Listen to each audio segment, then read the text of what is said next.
Salam alaikum wa rahmatullah khawti. Voilà khawti, très très rapidement je vais te donner ma réponse. Déjà, je suis très content du débat que j'ai pu voir, que ce soit sur le commentaire ou la Khouya Slimane qui m'a fait un commentaire vidéo. Ça m'a fait franchement plaisir de voir un débat où il y a eu du respect, il y a personne qui a insulté personne, c'est très important pour moi et ça c'est quelque chose qui me plaît. Voilà. Tout le monde a déjà, tout le monde aime un joueur ou là il y en a un autre qui va dire non, je suis pas pour. Il y a quelqu'un qui va te donner une composition, un autre qui va te dire non, واحد يقول لك on va jouer avec telle tactique, l'autre يقول لك- المهم, il n'y a pas de problème. Le football ce n'est pas une science exacte. Tant qu'il y a le fair play, tant qu'il y a le respect entre nous, pour après il y a aucun problème. Voilà, donc moi pour moi j'ai beaucoup aimé كيفاه الناس كانوا يهضروا في les commentaires وكيفاه خويا سليمان il a parlé machallah barakallahu fikum, je vous remercie pour tout ça. Maintenant moi je vais donner juste ma réponse très rapidement parce que j'ai déjà parlé beaucoup de Ziaya et d'une certaine manière aussi mais beaucoup moins de Meftah, mais je vais parler de Ziaya. Sur Ziaya, ما نكذبش عليكم خاوتي, il y a quelque chose qui m'étonne par rapport à l'affaire de Ziyech. Pendant très longtemps, on l'a considéré comme un super attaquant, un super chasseur de but. Il était très bon, tout le monde l'aimait bien et tout ça. Et puis, hop, du jour au lendemain, il y a eu un retournement de situation. Il a suffi de deux affaires. La première affaire, c'est le fait qu'il est parti en Arabie Saoudite au lieu de partir à Sochaux. Faut juste un petit peu connaître le dossier d'après, parce que on est tous comme on est comme mes collègues dans le conditionnel. Il y a personne qui détient une vérité. Mais d'après ce qu'on sait, d'après ce qu'on a pu savoir, c'est que le club de Sochaux lui a présenté un contrat qui ne lui allait pas. Voilà, il n'a pas voulu signer ce contrat-là parce que Maadi pousse le contrat. Il est parti en Arabie Saoudite. Bon, il y a beaucoup de personnes qui ne connaissent pas franchement le niveau du championnat d'Arabie Saoudite. On n'a pas dit que c'est le Cachio, ma connaisse, mais c'est la première ligue, mais c'est quand même le championnat arabe le plus dur. Il faut voir, regardez juste l'équipe d'Arabie Saoudite hier. Elle a joué un match contre l'Espagne, elle a perdu 3-2, et la plupart de ces joueurs-là, d'où ils viennent d'Arabie Saoudite. Ils ont des clubs qui sont performants. Ils ont des infrastructures qui permettent quand même le développement d'un joueur et tout ça. Et voilà, donc il n'est pas parti dans un championnat minable, là, comme beaucoup de personnes se trompent, dans un championnat de retraités. Comme disaient beaucoup de personnes, en faisant l'amalgame entre le championnat d'Arabie Saoudite et du Qatar. En même temps, bon, il est parti en Arabie Saoudite, ça veut pas dire que demain il va pas signer dans un club européen. Maintenant, j'ai l'impression qu'il y a des personnes qui veulent l'enterrer, c'est fini Ziaya, il est parti en Arabie Saoudite, c'est fini, Khlas, il peut plus évoluer, il peut plus, non, peut-être demain il va signer en Europe. Et qui sait? Voilà. Et en plus, pour vous dire la vérité, on a un attaquant qui est en train de jouer dans un grand club européen qui est en train de tout éclater. Quand j'ai fait ma vidéo sur l'afterfoot, j'ai dit Windet l'émission l'afterfoot. Qu'est-ce qu'il a dit? C'est quoi la différence entre la Côte d'Ivoire et l'Algérie? C'est que la Côte d'Ivoire, elle a 11 joueurs qui jouent tous titulaires dans les meilleurs clubs. On a Djibour, mais Djibour c'est un attaquant en Grèce. La Grèce c'est pas un championnat, je ne sais pas. Alors Djibril Cissé, il a marqué 28 buts en Grèce, 28 buts. Djibour, il n'en a même pas marqué la moitié. Il a marqué 28 buts. Ça a fait un débat monstre ici. Comment on le prend alors qu'il y a Benzema qui est au Real Madrid, qui est remplaçant. Voilà, donc vous voyez, donc ce qui se passe, c'est que moi de mon côté, je trouve deux attaquants hyper racés, c'est bon, classe, ils sont extraordinaires, Ziaya on n'en parle plus. Alors, le jour où je dirais tout professionnel, c'est le jour où on aura 11 joueurs dans les 11 meilleurs clubs. Maintenant, on a un problème en attaque, je dis pas que Ziaya est la solution, j'ai pas dit ça, j'ai dit que Ziaya, on lui a pas donné la chance. Donc moi, je dirais toujours, pour les gens qui disent qu'il n'a pas de niveau, on ne peut pas le dire si on le voit pas sur un terrain pendant 4-5 matchs, là on pourra véritablement juger. Ghazal, on lui a donné une chance, qui, je sais pas si elle va s'arrêter ou pas, il a pas du tout marqué, pourtant il joue à Sienne, et tout ça, mais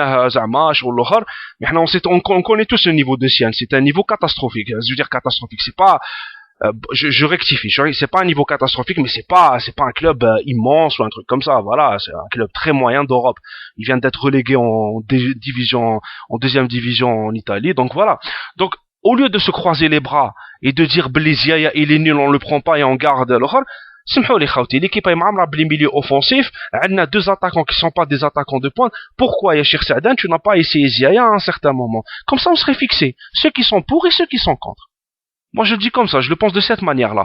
Après, voilà. Maintenant, il faut arrêter d'enterrer Ziaya. Puis, la deuxième affaire, donc la première affaire quand il est parti en Arabie Saoudite, et la deuxième affaire, il a refusé la sélection. Oui, comme il a refusé la sélection. Vous ne savez rien.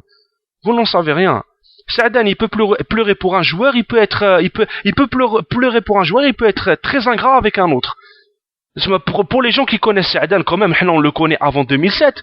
On sait très bien et puis il y a des antécédents من 86 meilleur buteur جاب لي هذاك الجوار سي رشيد راح لي اسمه حنكوش 3e division هذاك تاع l'anglaise.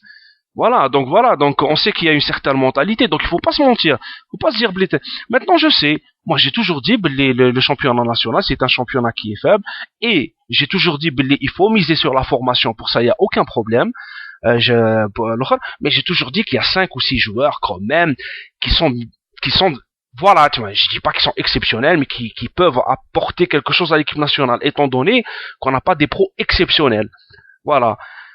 Voilà, donc moi de mon côté, je garde mes collègues une position assez médiane. Je dis pas que les professionnels c'est des gens extraordinaires, ou je dis pas que les locaux c'est des nullards, mais voilà, je garde une position médiane. Voilà, pour moi, je pense que c'est la meilleure position qu'il faut prendre pour le moment. Maintenant, Khawti, voilà, sur Rabi Miftah. On va parler un petit peu de lui. Pour moi, Rabi Miftah, c'est un arrière droit typique. Et c'est ça qui manque actuellement à l'équipe nationale.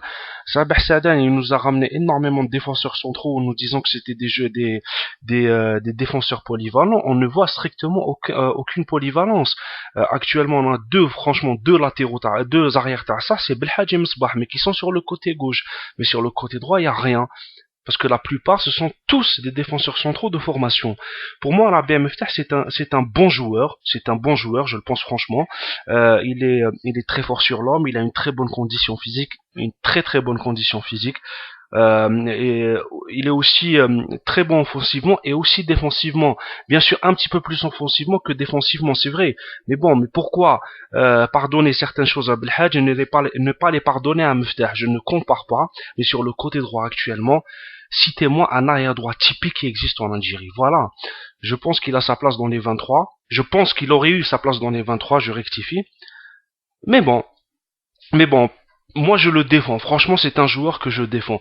C'est vrai que je suis un petit peu supporter de la JSK. C'est vrai, je vais pas mentir. J'aime bien la JSK, j'aime bien le Harrach. J'ai toujours dit ça. Mais bon, j'essaie de rester le plus objectif possible. Maintenant, il y en a d'autres, j'ai vu dans les commentaires, qui n'aiment pas du tout Miftah, et je respecte aussi ce choix-là, pour ça, il n'y a aucun problème. Et je reviens vers mon idée principale, pourquoi ne pas leur donner leur chance? Il l'a pas fait, il aurait dû leur donner leur chance, pour qu'on les voit pendant plusieurs matchs pour véritablement juger leur niveau. Voilà. Et puis voilà, puis je sais qu'il y a beaucoup de personnes qui parlent du match de la Libye où il n'a pas été extraordinaire, tout ça. Mais bon, juger un joueur sur un match, faut le juger sur tout un parcours, sur toute une saison, faut pas le juger que sur un match, parce que quand on ressort qu'un seul match, au bout d'un moment, c'est le kharam. Et je rejoins aussi, Tani, l'analyse qu'a fait Coco The Fly et aussi Slimane, où il a parlé aussi du rôle de Mansouri, qui ne couvre pas son arrière droit.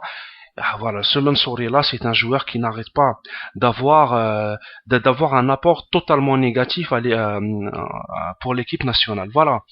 Donc voilà, Khawti, donc j'ai parlé un petit peu de Ziaya, j'ai parlé un petit peu de Miftah. Maintenant, moi, de mon côté, je pense qu'actuellement, c'est vrai, pour revenir au sujet des attaquants, je pense que l'Algérie souffre de ne pas avoir un très très grand attaquant. Je pense que Ziaya est un très bon attaquant, mais ce n'est pas un très très grand attaquant. Voilà, souffre de ne pas avoir des joueurs, de ne pas avoir un véritable renard des surfaces. J'espère qu'on l'aura. J'espère franchement qu'on l'aura. Mais je le dis, je le répète, ne pas trop enterrer ces deux joueurs-là. Ils sont encore jeunes. Ils peuvent peut-être apporter quelque chose à l'équipe nationale. Imaginons de même Miftah et Ziaya partir en Europe et signer des contrats. Pourquoi pas? Je pense que tout le monde changerait d'avis, que tout le monde va les supporter. Moi, je pense qu'ils ont le talent. Qu'ils ont énormément de talent. Il leur manque certaines choses pour ça, il n'y a aucun problème. Ils sont jeunes, ils sont là pour apprendre. Et aussi, oui, je voulais parler très rapidement aussi sur la discipline. Parce qu'on a parlé de la discipline. Moi, je vais pas vous mentir, Khawti. C'est vrai que le joueur local, c'est un joueur qui manque de discipline. Pour ça, il n'y a aucun problème. Mais en équipe nationale, c'est à Saadan d'imposer sa discipline. Et Saadan ne l'impose pas. Il n'a strictement aucun caractère. Et je tiens aussi à vous dire qu'on a des joueurs qui sont pros, qui sont cadres dans cette équipe-là. Et je peux vous assurer que c'est des joueurs qu'il ne faut pas trop chercher. On a des joueurs cadres qui sont professionnels. Mais je peux vous assurer que c'est des joueurs qui sont très nerveux. Voilà, et qui peuvent aussi faire énormément de problèmes à Sa'dan si demain ils changent de direction avec eux. On l'a vu un petit peu le barah avec Mansouri, on l'a vu un petit peu avec Saifi. Bien sûr, les gens parlent, les gens disent que voilà, que peut-être qu'ils se sentent menacés et tout ça. Il y a eu cette information là qui disait que voilà que apparemment il va être écarté de l'équipe nationale et tout ça. Moi je vais pas vous mentir, Khawti, je n'aime pas trop commenter les sources, je sais pas où sources, j'aime pas commenter euh, les euh, les articles de journaux où on dit voilà c'est cette source là, c'est de telles sources. Moi j'aime bien écouter directement de la bouche de Sa'dan. S'ils sont écartés, alhamdoulilah. Je parle plus de Mansouri que de Bour. S'il est pas, on verra. Peut-être c'est juste pour le match des Émirats Arabes Unis. Peut-être c'est pour toute la compétition. Peut-être que le fait qu'il s'est un petit peu énervé prouve qu'il va être écarté de manière définitive. On verra ça. Voilà.